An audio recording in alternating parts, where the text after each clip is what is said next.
வணக்கம் நண்பர்களே. பாவக்காய் குழம்பு நிறைய பேர் குழந்தைங்க சாப்பிட மாட்டேங்கிறாங்க, ரொம்ப கசப்பாக இருக்குது அப்படின்னு நினைக்கிறீங்களா? அதுக்கு இந்த மாதிரி குட்டி குட்டியாக கட் பண்ணி வானலியில் போட்டுட்டு லைட்டாக ஃப்ரை பண்ணிக்கணும். லைட்டாக ஃப்ரை பண்ணி நம்ம குட்டி குட்டியாக கட் பண்ணி உங்களுக்கு பிடிச்ச மாதிரி நீங்கள் கட் பண்ணிக்கோங்க. இந்த மாதிரி தான் கட் பண்ணுவோம். என்னமா இது சில்லி பண்ணாலும் நல்லாயிருக்கு, குழந்தைங்க சாப்பிட்றாங்க.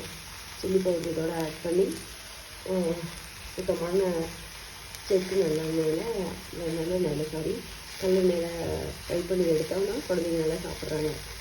நான் வந்து குழம்பு வைக்கிறதுக்கு நான் சொல்கிறேன், கசப்பாக இருக்குது, குழந்தைங்க குழம்பு சாப்பிட மாட்டேங்கிறாங்க. பெரியவங்களுக்கு அந்த மாதிரி சில்லி கொடுக்க முடியாது இல்லைங்களா, ஆயில் ஐட்டம். அதனால் அவங்களுக்கு வந்து இந்த மாதிரி ஃப்ரை பண்ணும்போது லைட்டாக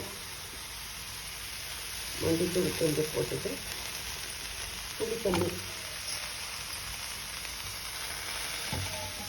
வச்சு